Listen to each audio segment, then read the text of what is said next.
මිත්‍රෝනි ඇත්තටම අපි දන්නවා මේ රජේ අද නොඑක් කතා ප්‍රකාශ කළාට රාණ්ඩුවේ ස්ථාවරත්වය ගැන ඒ වගේම ආර්ථිකයේ ශක්තිය ගැන ඒ වගේම පාලනයේ තිබෙන විනිවිදන ස්වરૂපය ගැන අද අපිට ඊටාම පැහැදිලිව එකක් කියන්න පුළුවන්. මහින්ද රාජපක්ෂ මැතිතුමාට තුන්වෙනි වතාවටත් බලය ලබා දුන්නොත් මේ රට ආර්ථික අතින් සම්පූර්ණයෙන්ම බංකොලොත් වෙනවා පමණක් නෙවෙයි විදේශ බලවේග වලට බෙදුම්වාදී බලවේග වලට මේ සෑම ආකාරයකම බලවේග වලට ගොදුරක් බවට මේ උදාර මාතෘ භූමියපත් වෙනවා කියන එක අපිට ඉතාම පැහැදිලියි. මම දන්නවා එතුමා 2005 මැතිවරණ ඉදිරිපත් වෙන අවස්ථාවේදී එතුමාට ලොකු සහයෝගයක් එතුමාගේ පක්ෂයගෙන් තිබුණේ නැහැ. එදා අපි ජාතික හෙළවුරුමය ඒ වගේම ශ්‍රී ලංකා නිදහස් පක්ෂයේ මෛත්‍රීපාල සිරිසේන මැතිතුමා මංගල සමරවීර මැතිතුමා ඒ වගේම ජනතා විමුක්ති පෙරමුණේ ඒ ඇත්ත තමයි එතුමාගේ මැතිවරණ ව්‍යාපාරයට එදා කරගෙන. එදා අපි මහින්ද චින්තනයේ නමින් වැඩපිළිවෙලක් ඉදිරිපත් කළා. ඒ වැඩපිළිවෙල යම්කිසි ආකාරයක සුඛසාධන වැඩ කටයුත්තක් සහිත ජාතික ආර්ථිකයක් ගොඩනැගීමේ වැඩපිළිවෙලකුත් එම වැඩපිළිවෙලට අපි මහින්ද චින්තනයේ ඇතුළත් කළා. ඒ මහින්ද චින්තන ක්‍රියාවලිය ඒ පළවෙනි අවුරුදු 4 ඇතුළත ආර්ථිකමය වශයෙන් යම් යම් ක්‍රියාදාමයන් වලට එළඹුණා. ඒ නමුත් වැඩි වශයෙන් ඒ අවධානය යොමුනේ උතුරේ ඇතිවෙච්ච යුදවාදී තත්ත්වය ත්‍රස්තවාදය පරාජය කිරීමේ අරගලය. ඒ නිසා ව්‍යවස්ථා සංශෝධන යහපාලනය ආර්ථිකය ගොඩනැංවීම වගේ කරුණු යටපත් වෙලා විශේෂයෙන්ම ත්‍රස්තවාදයේ විසින් එල්ල කළ තිබිච්ච සන්නද්ධ බලය පරාජය කිරීමට අපි කටයුතු කරා. අද මේ මුලාවක් වතුරලා තියෙනවා. ඒ මුලාව තමයි මේ මහින්ද රාජපක්ෂ මහත්තයා තමයි මේ යුද්ධය තනියෙන් කරලා ජයග්‍රහණය කළේ කියලා. ඒක අමූලික බොරුවක්. අපි පසුව දැනගත්තේ එතුමා ජනාධිපතිවරණය කරගෙන යන අතරේ මේ රටේ ජාතිමාමක දේශමාමක පිරිස් එක්ක කතා කරගෙන යනකොට බෙදුම්වාදී එමිල් කාන්තන්ලා එක්කත් එතුමා සංවාදයක් ගෙනහිලා තියෙනවා කියලා අපි දැනගත්තා. ඒ වගේම එතුමා බලයටපත් වූ වහාම අද මේ ලොකුවට කතා කරනවා රනිල් වික්‍රමසිංහ මහත්තයත් එක්ක සංධාන ආණ්ඩු හදනවා කියලා. එතුමා මුලින්ම කළේ රනිල් වික්‍රමසිංහ මහත්තයත් එක්ක සමගි සංධානයකට එළඹුණා. එළඹිලා තමයි ඒ කිව්සුම අත්සන් කරේ එක්සත් ජාතික පක්ෂයේ පැත්තෙන් මලික් සමරවික්‍රම මහත්තයා ශ්‍රී ලංකා නිදහස් පක්ෂයේ පැත්තෙන් මෛත්‍රීපාල සිරිසේන මහත්තයා. ඒ සමගි කිව්සුම අත්සන් කළා තමයි එතුමා ජිනීවා වලට බැසිල් රාජපක්ෂවත් නිමල් සිරිපාලවත් ඇරලා පොටි සංවිධානයක සාකච්ඡා කළේ. මේ අද රට බේරගත්තයි කියන වීරය එහෙමයි කටයුතු කළේ. එතකොට අපිට එදා වාර්තා වුණා ඒ ජිනීවා වලින් ඒක මෙතන යන සෙල්ලම වෙන සෙල්ලමක් කියලා. මෙතන මේ අපිට පිටින් කියන කතාව නෙවෙයි කියලා. රාඩා කියලා ආයතනයක් හදුවා ජය ලංකා ව්‍යාපාරයටදී උතුරු හා නැගෙනහිර දෙපළාතේ නිවාස ගොඩනගන්න අපිට තේරුණා ඒක හරහා මොකද්ද සිදුවෙමින් තියෙන්නේ කියලා. ඒවා අනාගතයේ අනිවාර්යයෙන්ම පරීක්ෂා කළ යුතු දේවල්. ඒ අතරේ තමයි LTT සංවිධානයේ මාවිල්ලාරු සොරව වැහුවේ. අපි දන්නා එදා ඒ සොරව අහපු වෙලාවේ අපේ රතන හාමුදුරුවෝ නිශාන්ත වර්ණසිංහ මහත්තයා අක්මීමන දායරත්න හාමුදුරුවෝ ගිය වෙලාවේ මොනතරම් අපට විරුද්ධ වුණාද කියලා මේ කටයුත්ත අපි කරනවා. රට යුද්ධෙට දානවා, මාව අමාරුවේ දානවා කියලා තමයි ඔය රට බේරගත්ත නායකයා එදා අපිට කිව්වේ. මේ කනගාටු වුණා මේ කියන්නේ. ඒ නිසා මේ ක්‍රියාදාමයේ සම්බන්ධයෙන් එතුමාට එවැනි ප්‍රතිපත්තියක් නොතිබිච්ච බව අපි බොහොම වගකීමෙන් ප්‍රකාශ කරන්න ඕනේ. ඒ නිසා මේ රට බේරගත්තේ මම විතරයි කියලා එතුමාට කියන්න බෑ. මේ රටේ දේශ මාමක පිරිස්වල අසීමිත කැපවීමෙන් ආරක්ෂක හමුදාවල අසීමිත කැපවීමෙන් තමයි ඒ කටයුත්ත කළේ කියන එක අපි මතක තියාගන්න ඕනේ. ඒ වගේම අනාගතේ රට පාවා දෙනවයි පොටි නැගිටිනවයි කියලා කවුරු හරි කියනවා නම් ඒක වළක්වන්න අපි ඉන්නවා. ඒ ගැන විශ්වාසය තබන්න කියලා අපි ඔය හැම කෙනාගේම ඉල්ලා හිටිනවා. ඊළඟට මේ යුද්ධෙන් පස්සේ මොකද කියලා බලන්න ආයි ගෙනාව ප්‍රතිපත්ති ප්‍රකාශනය හදාගෙන මොනවාද ඒක දින මේ හාල් මැස්සොයි පරිප්පුයි අරවම ගැන ප්‍රතිපත්ති ප්‍රකාශනය. ඔය ගෙනාපු වෙලාවේ මේ රටට දැන් ඉදිරි ගමනක් තියෙන ස්ථාවරත්වයේ එක්ක කියලා ඔය අද වර්තමාන මහ බැංකුව අධිපතිතුමාගේ ගෙදෙද්දී මේ ආසියාවේ ආශ්චර්ය කියන සටන් පාඨය දාලා පංචබල කේන්ද්‍රය කියන එක මගේ අත් දෙකෙන් මේගොල්ලන්ට ලියලා දුන්නා. ඒ ලියවිල්ල තාම තියෙනවා. මේ රටට අවශ්‍ය දැන් මහා පරිමාණ ඉදිරි දැක්මක් එදා ජර්මනිය යුද්ධයෙන් නැගිටිනකොට කිව්වේ ඒ රයින් නදියේ ආශ්චර්යය කියලා. කොරියාව යුද්ධයෙන් නැගිටිනකොට කිව්වේ හැන් නදියේ ආශ්චර්යය කියලා. ඒ වගේ මේ රටත් ආසියාවේ ආශ්චර්යය බවට පත් කරන්න ඕනේ කියන ඒ ආදර්ශය අපි එතනින් අරගෙන තමයි පංච බල කේන්ද්‍රයක් පිළිබඳ අදහස ගොනු කළේ. හැබැයි ඒ ආණ්ඩුවේ අවුරුදු 3-4ක් ඉන්නකොට අපට රාජසේනරත් මහත්තයා අපි ඔක්කොටම තේරුණා පංච මාර සේනාවක් තමයි රට දැන් පාලනය කරන්නේ. කැසිනෝ මාෆියාව, එතනෝල් මාෆියාව, ඒ වගේම හෙරොයින් මාෆියාව, සිගරට් මාෆියාව, ආසනික් මාෆියාව රට ගිලගෙන ඒ පංච මාර සේනාව රට පාලනය කරනවා විධායක ජනාධිපති යටතේ කියලා අපිට තේරුණා. කැබිනට් මණ්ඩලයේ ලියන ලියවිලි නෙවෙයි එළියට එන්නේ. කැසිනෝ එකට විරුද්ධව කැබිනට් මණ්ඩලය සම්මත කරපු දේ නෙවෙයි ගැසට් නිවේදනයේ තියෙන්නේ. කැබිනට් මණ්ඩලයට සමහරගෙන පත්‍රිකාවල තියෙන ඒවා නෙවෙයි එළියට යන්නේ. දැන් එතුමා එකක් කිව්වා වතුර මණ්ඩලයේ ඇතිවෙච්ච ඒ කැබිනට් පත්‍රිකාව. ඒ කැබිනට් පත්‍රිකාව තියෙන්නේ පාත දුම්බර ප්‍රදේශයේ. ජල යෝජනා ක්‍රමයක් වෙනුවෙන් ඒක කොම්පැනියක් වෙනකොට තව කොම්පැනියකට දෙන්න කියලා. මම ওই පත්‍රිකාව කිව්වා මම ඒක නිරීක්ෂණයක් කරා. ඊ මොනවාද මුදල් අමාත්‍යාංශය අන්තිමට ඉල්ලලා තියෙන්නේ? අන්තිමට ඉල්ලලා තියෙනවා ජල මණ්ඩලයේ බිලියන 370ක ණය ජල මණ්ඩලයටම පවරන්න ඕනේ. බලන්න පාත දුම්බර පෙන්නලා ජල මණ්ඩලයේ බිලියන 370ක ණය ඉක්විටි කරන්න යෝජනා. මේකට විරුද්ධව මම ඔබ්සර්වේෂන් එකක් දැම්මා.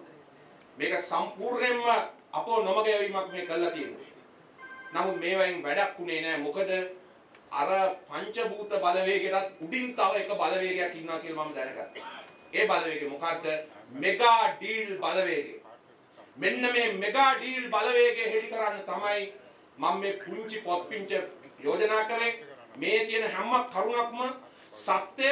මේ සත්‍ය ඔබ සියලු දෙනාම හිතට අරගෙන ඔබේ දරුවෝ වෙනුවෙන් මේ රට වෙනුවෙන් තමන්ගේ වගකීම ඉටු කරන්න ඉදිරියට එන්න කියලා අපි ඔබ හැම දෙනාගේම ඉල්ලා සිටිනවා මිත්‍රෝ. විශේෂයෙන්ම අද දැන් කියන එකක් තමයි කවුරුවත්ම කියන්නේ මේ ආණ්ඩුවේ දූෂණය නෑ කියලා. මේ වෙනුවෙන් පෙනී ඉන්න කවුරුවත්ම කියන්නේ. මොකද කියන්නේ? ඔය දූෂණය හැමදාම තිබුණා. DSගේ කාලේ තිබුණා, බණ්ඩාරනායක කාලේ තිබුණා, ඩඩ්ලිගේ කාලේ තිබුණා, JRගේ කාලේ තිබුණා, චන්ද්‍රිකාගේ කාලේ, රනිල්ගේ කාලේ තිබුණා, හැමදාම තිබුණා, රජ කාලෙත් තිබුණා. කැසිනෝදෙන් මම කිව්වේ එහෙමනේ. රජ කාලෙත් සූදුවද. ඒ හැමදාම තිබිච්ච දෙයක්. මේ කෘතියෙන් මම පෙන්නලා තියෙන්නේ අපි ඉස්සර දැනන් හිටියේ 110 කොමිස් කෑම. මට මතකයි බැසිල් රාජපක්ෂ මහත්තයා පාර්ලිමේන්තුවේ යුරුන් දෙන්න ආවම මිස්ටර් 10% කියලා එකක් ඇල්ලුවා මේ UMP මන්ත්‍රී. හැබැයි මම දැනගත්තා මේ ආණ්ඩුව 10% ආණ්ඩුවක් නෙවෙයි 2000% ආණ්ඩුවක් කියලා මම දැනගත්තා. මේකට විරුද්ධව ජීවිත පරිත්‍යාගයෙන් සටන් කරන්න ඕනේ කියලා මම තීරණය කළා ඊට පස්සේ මිත්‍රෝ. අද ඒක වෙන හැටි මෙතන ඉන්න අපේ මේ ගරු කටයුතු මන්ත්‍රීතුමාලා පෙන්නලා දුන්නා. ඒක වෙන හැටි විද්‍යානුකූලව මේ පුංචි පොත්පින්චේ මම සටහන් කළා. මේකේ සටහන් කළා. මුලින්ම මම කියන්න ඕනේ අද මේ ආර්ථිකය ගැන පතුරවන කතා අමූලික බොරු බව. මේ ආර්ථිකයට මම ආලපාලු ආර්ථිකය කියලා නම දැම්මේ මේක සම්පූර්ණ ඔබ අප හැම අපේ ජීවිත අපේ දරුවන්ගේ ජීවිත තව අනාගතයේ ඉපදෙන ඉන්න පරම්පරා සිය ගානක ජීවිත නැති කරන ආර්ථිකයක් මේ රාජපක්ෂ පවුල විසින් ගොඩනගලා තියෙන නිසා. අද කොටි සංවිධානය ගැන කතා කරනවා අපි තරම් කොටි සංවිධානයට විරුද්ධව පෙනී හිටපු කිසිම කෙනෙක් නැහැ. මම එක ප්‍රකාශයක් කරන්න කැමැති කොටි ත්‍රස්තවාදී මේ රටට කළ ආර්ථික විනාශයට වඩා බලගතු විනාශයක් රාජපක්ෂ පවුල මේ රටේ ආර්ථිකයට කළා තියෙනවා. වෙන කිසිම දේශපාලන ව්‍යාපාරයක් නොකළ විදිහේ ව්‍යසනයක් විනාශයක් මේ රටට කළා තියෙනවා. ඒ නිසා මේ ඇත්ත අපි සියලු දෙනාම දැනගත යුතු වෙනවා. දැන් මොනවද කියන්නේ? කප්‍රාල් මහත්තයා කියන්නේ ජයසුන්දර උන්නේ කියන්නේ 2013 6.7ක ආර්ථික වර්ධන වේගයක් තිබුණා. ඒ වගේම 2014 7.8ක වර්ධනයක් තියෙනවා. මෙතන ඉඳන් 2020 දක්වා 108කට වැඩි වේගයකින් අපේ ආර්ථිකය වර්ධනය වෙනවා කියලා ඒ අත්තු කියනවා. ඒ වගේම ඒක පුජ්‍යල ආදායම 2013 ඩොලර් 3280යි 2015 දී 4240යි කියලා කියනවා. ඒකට හේතුව සාමාන්‍යයෙන් ලෝක බැංකුවේ ඒ අර්ථ දැක්වීමට අනුව මැදි ආදායම් රටක් වෙන්න නම් ඒ ඩොලර් 1000 12000 අතර තියෙන ඕනේ ඒක පුජ්‍යල ආදායම ඩොලර් 4000යි වහම ඒ පහළ මැදි ආදායම් තත්ත්වයෙන් ඉහළට රටක් ගමන් කරනවා. අපි මැදි ආදායම් තත්ත්වයට ළඟා වුණේ 1998. දැන් මේ 2015 දී අපි පහළ මැදි ආදායම් රටක ඉඳන් ඉහළ මැදි ආදායම් රටක් බවට පත් වෙනවා. ඒක තමයි මේ 2015 මේක වෙනවයි කියලා යතු කියන්නේ. ඊළඟට විරකියා ප්‍රතිශතය. විරකියාව මේ රටේ තාම බලගත් ප්‍රශ්නයක්. 1989 තරුණ කැරැල්ල ඇති වෙනකොට රටේ විරකියාව 33යි. දැන් ඒක 4.4ට බහැලා තියෙනවා. මේක අද යුරෝපයේ ගත්තත්, එක්සත් ජනපදයේ ගත්තත්, අනික හැම රටකම තියෙන විරකියා ප්‍රතිශතයත් එක්ක ගත්තම මේක අන්තර්ජාතික මට්ටමේ ආර්ථික ක්‍රියාවලියක් අත්පත් කර ගැනීම. දුගීකම 6.7ට අඩු කරලා තියෙනවා කියලා කියනවා. කොළඹ දිස්ත්‍රික්කයේ දුගීකම 1.4ට අඩු කරලා තියෙනවා කියනවා. අන්තර්ජාතික පිළිගැනීම 103ට වඩා දුගීකම අඩු වෙලා තියෙනවා. ඒ රට දුගීකම තුරන් කරපු රටක් හැටියටයි පිළි අරගෙන තියෙන්නේ. දැන් අපි ඒ තත්ත්වයේ කරා ක්‍රමයෙන් ළඟා වෙනවයි කියලා කියනවා. ඒ වගේම ජයසුන්දරගේ මහම බොරුව තමයි අපි අපේ ණය බර අඩු කරලා තියෙනවයි කියලා. ඒ අනුව දැන් දල ජාතික නිෂ්පාදනයේට ණය බරේ ප්‍රතිශතය 78.3යි කියලා කියනවා. ලංකාවේ අපි මතක තබා ගත යුතුයි 1977 දී මේ ප්‍රතිශතය තිබුණේ 54යි. 89 වෙනකොට මේක 100% ඉක්මවලා ගියා. දැන් මේක අපි අඩු කරලා තියෙනවා කියලා පෙන්නලා තියෙනවා. මේ තමයි අපේ මහ බැංකුවට අනුකූලව රටේ මේ රෝස ලස්සන ආර්ථික වර්ධනයේ ක්‍රියාවලිය මේ ක්‍රියාවලිය අනුව 2020 දී ඒක පුජ්‍යල ආදායම ඩොලර් 7000 ඉක්මවපු සුන්දර බලගතු ආශ්චර්යමත් රටක් බවට අපේ රට පත් වෙන්න නියමිතයි. බලමු මේක ඇත්ත නැත්නම් මොකක්ද කියලා. මේ තමයි ඒ ඉදිරිපත් කරලා තියෙන වර්ධන ඉලක්කයන්. ඒ වගේම අනිකුත් කරුණු උද්දමනය තනි ඉලක්කමක් බවට පත් කළා. ඒ වගේම දුගීකම තනි ඉලක්කමක් බවට පත් කළා. ණයගැති භාවයේ 50% දල ජාතික ආදායමේ පත් කළා. මේ අනාදී වශයෙන් ආර්ථිකය පිම්මේ ඉදිරියට යනවා කිසිම ගැටලුවක් ප්‍රශ්නයක් නැහැ කියන එක තමයි මේ සුන්දර වාර්තාවෙන් පේන්නේ. ඇත්ත මොකක්ද? ලංකාවේ ආර්ථිකයේ ඇත්ත මොකක්ද කියන එක අපි සොයා බැලිය යුතුයි. අපි ගත්තොත් අපේ අන්තර්ජාතික මූල්‍ය අරමුදල මේ අපේ මහ බැංකුවේම ඇත්තොත් ටික පාවිච්චි කරලා විවිධ ගණිත ක්‍රම 4කට අනුව ලංකාවේ ආර්ථිකයේ පසුගිය අවුරුදු 10 වර්ධනය පිළිබඳව විශ්ලේෂණයක් කරනවා. ඒ විශ්ලේෂණයට අනුව ආර්ථිකයට ළඟා කරගත හැකි සැබෑ වර්ධනය 6.7යි. එතකොට මේ 8 ඒවා කොහොමද ඉන්නේ? 9 ඒවා කොහොමද ඉන්නේ? කියන ප්‍රශ්නේ අපිට එනවා. එතකොට මේක තමයි ඒක. දැන් ඔය තියෙන්නේ ඒ ක්‍රියාවලිය. ඒ අනුව 2012 ඊට පහළින් තිබුණේ 13 14 15 17 වෙනකොට ඒ පෙන්නලා තියෙන ඒ උපරිම ක්‍රියාවලිය ඔබට ගමන් කරනවා. කොටින්ම අපි සාමාන්‍යයෙන් විවිධ ක්‍රම 4කට මේක ඇගීමට ලක් කරලා තියෙනවා. ඒ ඇගීමේ කරුණ වලට පටහැනිව මේක යනවා කියන එකේ තේරුම මොකද්ද? මේ ඉලක්කම් බොරු කියන්නේ. මේ ඉලක්කමේ පොඩි ගේමක් ගහලා කියන්නේ. ඒක තමයි ඒකේ තියෙන ඇත්ත. අපි මැදි ආදායම් රටක් මේ ඒ අද මැදි ආදායම් ශේෂ්ත්‍රයේ තියෙන රටවල් 54 තියෙන්නේ. අපේ ඉලක්කය මේ යන ආකාරයට ගිහිල්ලා 2040 දී අධි ආදායම් රටක් වීම තමයි අපේ ඉලක්කය හැටියට ප්‍රකාශ කරලා තියෙන්නේ. ඊළඟට මේකේ ඇත්ත తත්වය අපි ගත්තොත් මේ උද්දමනය අයින් කළා. මූර්ත 2002ට සාපේක්ෂව ස්ථාවර මිල ගණන අනුව බැලුවොත් තාම ලංකාවේ ඒක පුජ්‍යල ආදායම ඩොලර් 1340යි. ඒ කියන්නේ මේ ඉලක්කම් එක එක විදිහට මනින්න පුළුවන් නේ. එක එක විදිහට මනින්න පුළුවන්. ඒ අනුව 2002ට සාපේක්ෂව අපේ ආදායම වැඩිවීම දිහා බැලුවම ඒක මහ බැංකු පොතේමත් දීලා තියෙනවා. මේවා රුපියලේ අවප්‍රමාණය වීම ඒ වගේම උද්දමනය මේ ඔක්කොම සුද්ධ බුද්ධ කරලා ගත්තට පස්සේ තාම අපේ ආදායම 1340යි. ඒක මතක තියාගන්න. ඊළඟට ලොකුම බොරුව මේ ණය අඩු කළා කියන්නේ. ණය අඩු කළා කියන්නේ. අද මේ රට බංකොලොත් රටක් මිත්‍රවරුන්. හේතුව මොකක්ද? ආණ්ඩුවේ ආදායමට වඩා ණයයි ණයවල වාරිකයි ගෙවන්න යනවා. දැන් මේ අවුරුද්දේ පෙරලා තිබුණා අපට ආදායම මෙහෙම ඉලක්ක. අයවැය ප්‍රකාශ කරනකොට කිව්වා 2014 ආදායම බිලියන 1486ක් කියලා. 1486. දැන් අන්තිමට ඇඩ්ජස්ට් කළා නොවැම්බර් මාසේ කියනවා මේ අවුරුද්දේ ආදායම 1137යි කියලා. කලින් කො 1153යි කියලා දැන් ඒක 37 කරලා දිනවා. ඔක තවත් අඩු වෙන්න පුළුවන්. කොච්චර ප්‍රමාණයක අඩු වීමක්ද? 124ක අඩු වීමක්. ආදායමෙන් බලාපොරොත්තු වෙන ආදායමෙන් 105ක් 6ක් ත 102ක් 3ක් අඩු වෙන එක බලාපොරොත්තු වෙච්ච හැටි. මේ හතරෙන් එකක් අඩු වෙන එක බලාපොරොත්තු වෙන්න පුළුවන්.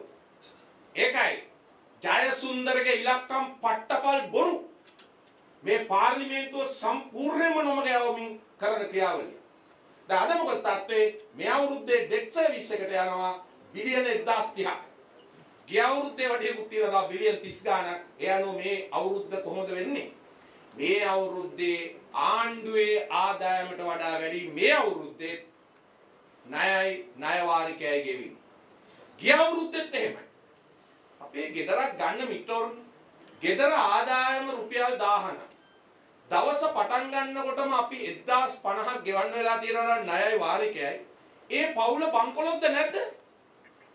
ඒ ආර්ථිකයේ බංකොලොත්ද නැද්ද? බංකොලොත්. ඉතින් මෙයාට තුන්වෙනි පාරට දීලා අපි යන්නේ කොහාටද කියලා අපි දැන් තීරණය කරන්න ඕනේ. මෙයාට මේ තුන්වෙනි පාරට දීලා රට ගෙනියන්නේ කොහොමද කියලා අපි කල්පනා කරන්න ඕනේ. 2012 2013 2014 කියන අවුරුදු තුනම අපි දිව්වේ එහෙම. ඒකට කොහොමද ආණ්ඩුවේ වැටුප් ගෙවන්නේ? විශ්‍රාම වැටුප් ගෙවන්නේ? රාජ්‍ය සේවයේ අනිකුත් පහසුකම් පවත්වාගෙන යන්නේ. පාරවල් කාපට් කරන්නේ. පාරවල් වල ගල් අල්ලන්නේ. මේ දියවන්නාවේ ලස්සන ජලාශ හදන්නේ. ඒ වගේම ඔය මේ දවස්වල කරන බෙදිලි ටික බෙදාගෙන යන්නේ. නේද? 2500 වල් බෙදනවා, මෝටර් සයිකල් බෙදනවා. මේ බෙදිලි ඔක්කොම බෙදන්නේ කොහොමද? තව ණය අරගෙන. ලංකාවේ අද ආසන්න වශයෙන් ණයේ පොලිය 6.8යි ආසන්නෙන් 7%යි. 107 පොලියට තමයි රජයේ සේවකයාට වැටුප් ගෙවන්නේ. විශ්‍රාම වැටුප් ගෙවන්නේ, දියවන්නාවේ ගල් අල්ලන්නේ, ගස් සිටවන්නේ, ඒ වගේම 2500 මෝටර් සයිකල් බෙදන්නේ කියලා මතක තියාගන්න. මේ ඔක්කොම ඔබට ගෙවන්න වෙන විත්තිය මේවා උඩ ඇවිදිනකොට, ජොගින් කරනකොට මේවාට ඇවිල්ලා ලස්සන සුන්දර අර මේකස්වල හොඳ පොතක් එහෙම බෙදාගෙන යනවනේ නාගරික සංවර්ධන අධිකාරී. මතක තියාගන්න. ඔබ 107 පොලියට මේවා ඔක්කොම ඔබට ගෙවන්න වෙන විත්තිය මතක තබා ගන්න. ඊළඟ මොහොමද මේගොල්ලෝ මේ ණය බර අඩු කරේ? ආදායම වැඩි කර ගැනීමෙන්. එහෙම නැත්නම් ණය ක්‍රියාවලිය වෙනස් කර ගැනීමෙන්. නෑ. ඔය සරල සෙල්ලම. ජයසුන්දර මහත්තයා මොකද සරල සෙල්ලමක් කළේ? ඔන්න මම කියන්න උදාහරණයක්. පුත්තලම බලාගාරය. මේ පොතේ තියෙන සම්පූර්ණ විස්තරේ පුත්තලම බලාගාරය ගැන. පුත්තලම බලාගාරයට ගත්ත චීනෙන් ණය ඩොලර් මිලියන 1346ක්. ඇත්තටම ඒක 50%ක් වැඩි. මුලින්ම චන්ද්‍රිකා කුමාරතුංග 2005 අගෝස්තු 31 වෙනිදා පුත්තලම බලාගාරයේ පළමු පියවර වෙනුවෙන් මේ ගිවිසුම අත්සන් කරපු වෙලාවේ අත්සන් කළේ මෙගාවොට් 300ක බලාගාරය ඒක අත්සන් කළේ ඩොලර් මිලියන 300ක. කවදාද? 2005 අගෝස්තු 31. මහින්ද රාජපක්ෂ ඇවිල්ලා MMC පර්ඩිනන්ඩ්ස් දාලා 2006 ජනවාරි 16 මේ 300 455 කළා. රවාටෝ කලේ කොහොමද? 300 455 කළා. 150කින් පුත්තලම බලාගාරයේ ගාස්තු වැඩි කරා. වැඩි කරනකොට කිව්වා සම්ප්‍රේෂණය කරන්න ඕනේ, ජෙටි හදන්න ඕනේ අරවා මේවා කියලා.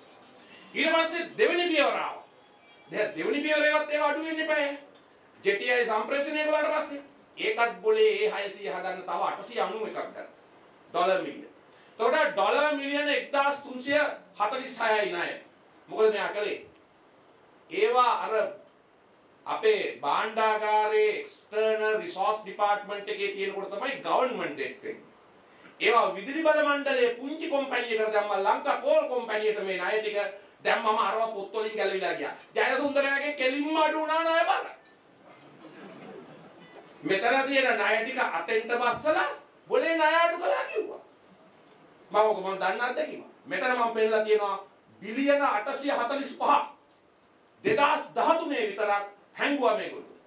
අරන් බලන 2013 කාන්ටෙක් සංස්ථාවේ වාර්ෂික වාර්තාව. රුපියල් බිලියන 421ක් ණය. කාන්ටෙක් නීතිගත සංස්ථාව. 227ක්ම ණය ලංකා බැංකුව.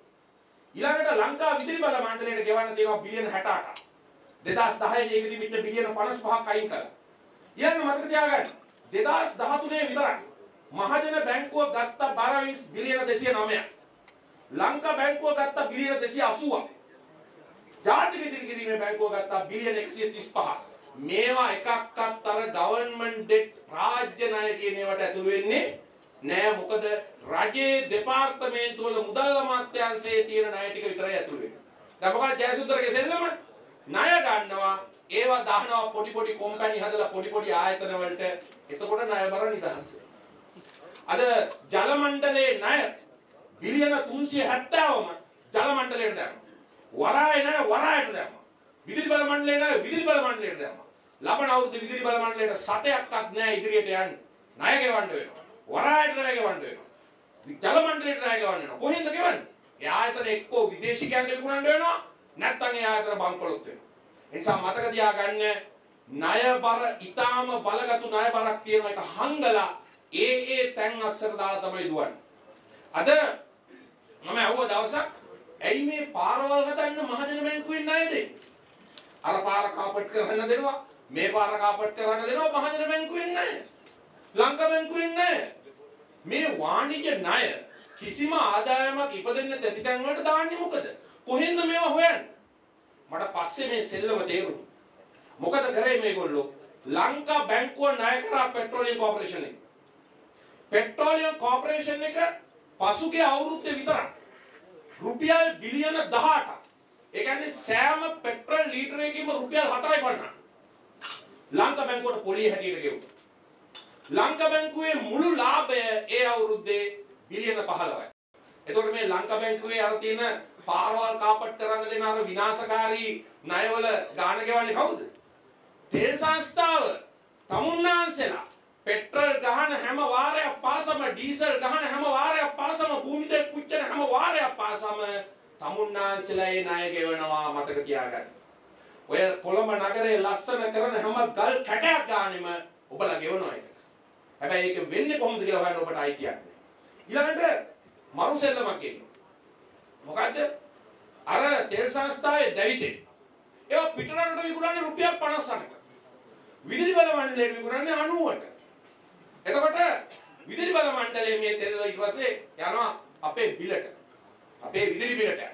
දැන් මහජන බැංකුවේ මුළු ලාභය බිලියන 7යි කිය අවුරුද්දේ. සභාපති ගාමිණී සෙනරත්. එතකොට විදුලි බල මණ්ඩලය ගෙවලා තියෙන මහජන බැංකුවට විතරක් ගිය අවුරුද්දේ බිලියන 7ක් පොලිය හැදියා. ඒතර මහජන බැංකුව දුවන්නේ කොහොමද? විදුලි බල මණ්ඩලය. මහජන බැංකුවේ අර විනාශකාරී ආයෝජන වලට ගෙවන්නේ කවුද? විදුලි පාරිභෝගිකයන්. මේවා හෙන ගහන අපරාධ නේද? මේවද ආර්ථිකයේ ආශ්චර්යය. මේ විදිහට බැංකු ටිකයි මේ ඔක්කොම ගහනලා හප්පලා තිබ්බම පුළුවන්. අද වෛද්‍ය විද්‍යාලයක් පුජ්‍යලික වෛද්‍ය විද්‍යාලයක් හදන්න කොතලාවල ආරක්ෂක පීඨේ ඩොලර් බිලියනයක් ගන්න. කොහෙන්ද ගත්තේ? ජාතික ඉදිරි කිරීමේ බැංකුවේ. අර සතෙන් සතේ පුංචියට ඉදිරි කරන අයව පාවිච්චි කරලා ඒක කළා ඩොලර් බිලියනයක් අරගෙන එතන ආයෝජනය කළා මේ මහා සුන්දර විශ්වවිද්‍යාලයක් හදන්න. අවසානයේ මේවා ගෙවන්න වෙන්නේ කාටද? ඒ ජාතික ඉදිරි කිරීමේ බැංකුවේ පිරිසට. නිසා මේ ණය බර අඩු වෙලා නැහැ. ඒක වෙනත් තැන්වලට විස්ථාපනය කළා අපට සංඛ්‍යාලේඛන විද්‍යාවක් පෙන්වලා දීලා තියෙනවා. මේවට වගකිය යුතු මිනිස්සුන්ට ඒගොල්ලෝ නිලධාරීන් වෙන්න පුළුවන්, ඒගොල්ලෝ දේශපාලකයෝ වෙන්න පුළුවන්. අනිවාර්යයෙන්ම දඬුවම් දිය යුතුයි. නිසා කරුණාකරලා මේක කියවලා බලන්න. මේ ණය බරේ ඇත්ත ඔබට දැක ගන්න පුළුවන්. රටේ ශ්‍රම බලකායෙන් 124ක් පිටරට. රටේ ශ්‍රම බලකායෙන් 124ක් පිටරට. ඉතින් විරකියාව අඩු කළා කියනවා. අය මතක තියාගන්න උසස් පෙළ සමත් අය අතර විරකියාව 12.9යි. සාමාන්‍ය පෙළ අසමත් අය අතර විරකියාව 2.6යි. මොකක්ද ඒකේ තේරුම? විභාග පාස් වුණොත් රස්සා නැත. විභාග ෆේල් වෙන තරමට රස්සා ඇත.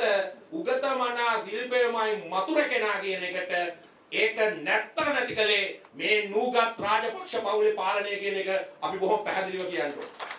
මේකට මොනම උගත්කමක් නැහැ එතන. ඊළඟට තරුණයෝ අතර අවුරුදු 20ත් 24ත් අතර තරුණයෝ අතරේ අද 19.7යි විරකියාව. තරුණ විරකියාව.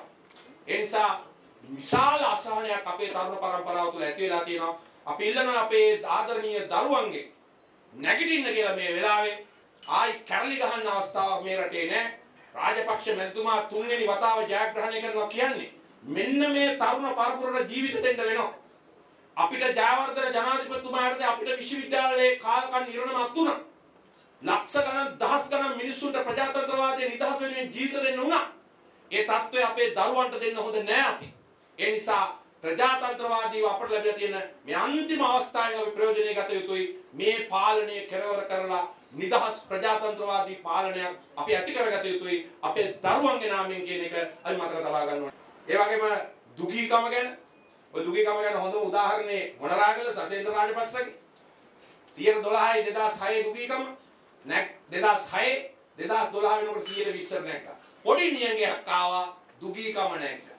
මතක තියාගන්න අද පෙන්ෂන් පඩිය නැවැත්තුවොත් දුගීකම පිළිබඳ සංඛ්‍යාලයකදී බලුවම පේනවා පෙන්ෂන් පඩිය නැවැත්තුවොත් මේ 6.7 9.6ක් වෙනවා.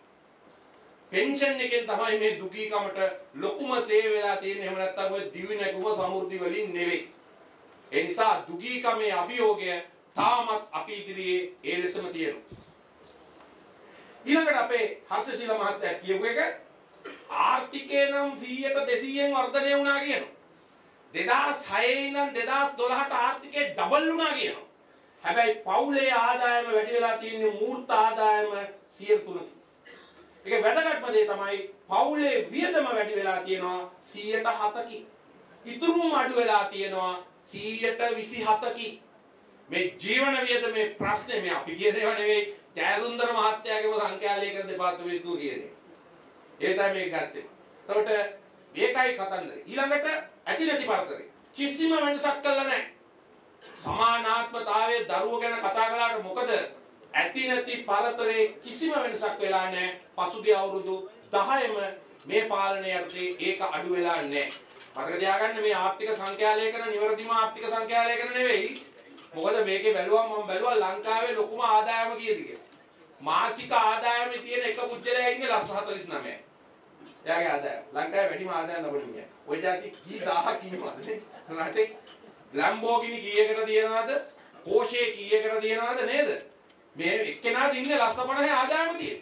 ඒ නිසා මේවා නිවැරදිම තොරතුරු නෙවෙයි. නමුත් අපිට ඒ තොරතුරු අතරෙත් අපිට පේනවා ඉතාම බලගතු සමාජ අසහනයක් දිනුවමින් තිබෙනවා. ඒ වගේම මම මේක දිහා බලන්න ආණ්ඩුවේ ආදායම 1978 දී දල ජාතික ආදායමේ 127යි. අද ඒක 112ට බහැලා. මහ ලොකු සමාජවාදය ගැන කතා කළාට ඉතාම භයානක බදු සහන විශාල වශයෙන් ඉහළ ආදායම් ලබන පුද්ගලයින්ට ව්‍යාපාරිකයන්ට ලබා දුන්නේ මේ රජය. ජයවර්ධන ජනාධිපතිතුමාටවත් බැරි විදියට කෝපරේට් ටැක්ස් එක බිමට බැස්සුවේ මේ රජය. ඒක ප්‍රතිඵලයක් හැටියට තමයි ආණ්ඩුවේ ආදායම් අපිට නැති වුනේ. ඊළඟට අපේ හර්ෂශීල මැතිතුමා කියපු විදිහට මේ අපනයන ආදායම හරියටම භාගයකට බහැලා තියෙනවා මේ පසුගිය අවුරුදු 5 ඇතුළත. මේක විශාලම hina යන එක හැමදාම දාන එක BOI එකේ. මොකද්ද? අද ඩොලර් බිලියනයක් ආව මේ අවුරුද්දේ ලබන අවුරුද්දේ 1.5ක් එනවා කියලා එහෙම දානවා නේද? මම බැලුවා කීයද ඇත්ත කතාව කියලා. ඇත්ත කතාව තමයි පහුගිය අවුරුදු 5 ඒ විදිහට කයිවාරු ගහපු ඒවා ඇවිල්ලා තියෙනවා ඩොලර් මිලියන 7200. ඇත්තටම මේ රටේ පැලවෙලා කර්මාන් මොනවා හරි වෙලා තියෙන්නේ ඔය ඔක්කොම හොටල් තමයි වැඩියෙන් තියෙන්නේ ඩොලර් මිලියන 910යි. ඒක තේරුම මොකද්ද? 119යි මේ එනවයි කියන ආයෝජන වලින් ඇත්තටම මේ රටේ වැඩ වෙන්නේ. මහා මුලාවක් මහා බොරුවක් මේ BOI එකේ සංඛ්‍යාලේඛන වල කෙරීගෙන යන්නේ. ඒ වගේම අයවැය පරතරය ගත්තම ඔය අඩු වේගෙන යනවා කියලා පෙන්නුවට අපේ ඒක ධනකාධිකාරී මූලධර්මයක් හැටියට එහෙම තිබුණාට මොකද මූල්‍යමය වශයෙන් ගත්තම මේ ණය වාරිකයකට ඇතුල් වෙන්නේ නැති නිසා. දැන් මේ අවුරුද්දේ ණය වාරිකය බිලියන 840ක්. බිලියන 840ක් ධන ජාතික ආදායමෙන් 106ක්. එතකොට ඒකට ඇතුල් වෙන්නේ නැහැ. ඒකත් ඇතුල් කළොත් එහෙම අපේ මේ අයවැය පරතරයේ මූල්‍යමය වශයෙන් ගත්තම 112 ඉක්මවලා තියෙනවා. එකක් පට්ට බොරුවක් මේ සමාජයේ පතරවගෙන යන්නේ. මේ අනිකුත් ඒව ගැන මේ අවස්ථාවේදී වැඩිදුර කතා කරන්න යන්නේ අර එකට ඒකත් මම මෙන්න මේක දූෂණය 100ට 2000 දූෂණය මේක අපේ මැතිතුමාලා දෙන්නම කිව්වා බෙන්ච්මාර්ක් කොස්ට් එක පිල් සලකුණ ලංකා දුම්රිය දෙපාර්තමේන්තුවේ අපේ ආචාර්ය ගුණරුවන් ඒ කාලේ හිටියේ දුම්රිය දෙපාර්තමේන්තුවේ මුදල් අමාත්‍යාංශ ප්‍රධානී ප්‍රවාහන අමාත්‍යාංශ ප්‍රධානී හැටියට උතුරු දුම්රිය මාර්ගය ලොකුවට කතා කරන උතුරු දුම්රිය මාර්ගය දුම්රිය දෙපාර්තමේන්තුවේ පිල් සලකුණු මිල $0.4යි කිලෝමීටරේ එතුමා ඒකට තව දශම එකක් එකතු කරලා දුම්රිය දෙපාර්තමේන්තුව පවත්වාගෙන යන ලාභයත් එකතු කරලා 0.5ක් කළා පිල් සලකුණු දුන්නා. හැදුවේ කීයද? හැදුවේ ඒ වවුනියාවේ ඉඳන් යාපනයේට 2.03ට කීයද වර්ධනය 406යි. වවුනියාවේ මන්නාරමට යනකොට 436යි. මාතරින් බෙලියත්තට යනකොට 2086යි. අම්මා මුත්ත කාලේවත් නැති සංවර්ධනය කියනවා මේකට. අම්මා මුත්තවත් නැති කාලේ. අම්මා මුත්තවත් නැති කාලේ වත් මේ වගේ ගැහිලි ගැහුවේ නැහැ. මේ රේල් පිළි රත්තරන්ින් දාන්න පුළුවන්.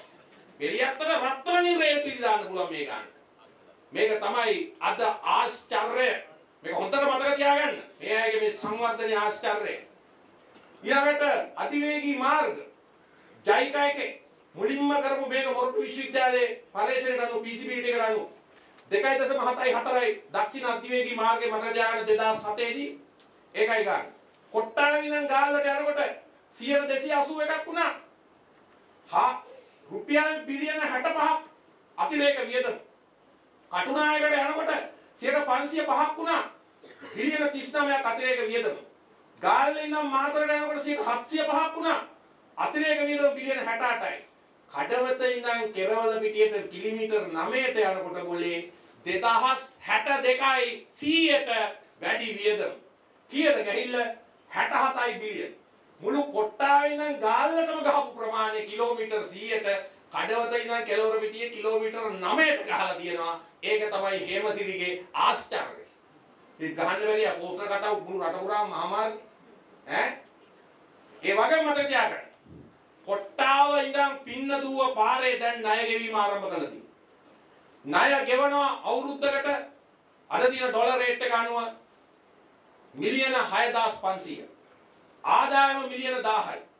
ඒ අනුව සෑම වසරකම මිලියන 5500ක් දැන් කොට්ටාවේ ඉඳන් ඒ පාරේ පින්නදුවට ගෙවනවා. සෑම කිලෝමීටරයකටම කෝටි 5මාරක් ඔබේ පොකට් එකෙන් ගන්නවා. මේකේ වැදගත්කම මේකයි. මේවා ගෙවන්නේ තුමන්ලගෙන් නෙවෙයි ඔබේ. අපි බලමු පෙට්‍රල්. අද පෙට්‍රල් බැරලේ ලෝක වෙළඳ පොලේ කොළඹට ගෙන්නන්න $74යි.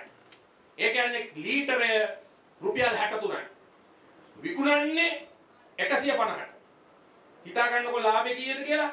සෑම පෙට්‍රල් ලීටරයකින්ම රුපියල් 80ක් සංවේදී නායකයා ගන්නවා. දරුවෝ වෙනුවෙන් දරුවෝ වෙනුවෙන් සංවර්ධනය කරගෙන යන්නේ. ඊළඟට ඩීසල්. අද ලෝක වෙළඳ පොලේ ඩීසල් බැරලේ $70යි. ඒ තමයි ෆ්ලැට් එක සිංගප්පූරුට. යනවා ඩීසල් ලීටරය රුපියල් 64.50යි. සෑම ඩීසල් ලීටරයකින්ම රුපියල් 45ක් ගන්නවා සංවේදී නායකයා අනාගත දරුවෝ වෙනුවෙන්. ඒක තමයි කතාව. ඊළඟට මතක තියාගන්න මම කලින් මෙතුමලා කිව්වා කතාව කිරිපිටි වලින් 135ක් ගන්නවා. සීනි වලින් රුපියල් 28ක් ගන්නවා. මේ ඔක්කොගෙම ඔබ තමයි ගෙවන්නේ මොකද්ද? මේ ඔක්කොම සුන්දර සංවර්ධනයේට ඔබයි ගෙවන්නේ. කනගාටුවට කාරණේ මොකද්ද? සෑම ත්‍රිවිල් ඒ පදවන ඒ මල්ලිලා සෑම මෝටර් සයිකලයකම යන සහෝදරවරු පෙට්‍රල් බද්ද ගෙවනවා. හැබැයි උන්ට අර අධිවේගී මාර්ගයේ තහන. උන් තමයි මේ ණය වලින් 80ක් ගෙවන්නේ. ඒ වගේම සෑම කිරිපිටි බොන දුප්පත් අම්මම ගෙවනවා. ඒකෙන් 135. උන්ට හැබැයි ආකේඩ් ඉන්ඩිපෙන්ඩන්ස් එකේ අර සුපිරි අවන්හල උන්ට තහන. මෙන්න මේකයි මේ රටේ අද කෙරීගෙන යන මහා ජාතික මංකොල්ලේ. මේකට නැගිටින්න නැති හැම එකෙක්ම ඇත්ත වශයෙන්ම දීනෙක් නිවටේ. ඒක කියන්න ඕනේ. ඒ නිසා යුරෝපේ කොටි පෙන්නලා රාජපක්ෂ මහත්තයාට ලංකාවේ මුව මරන්න දෙන්නේ එපා ලබන 8 වෙනිදාට කියන එක අපි ඉල්ලනවා මිත්‍රෝ.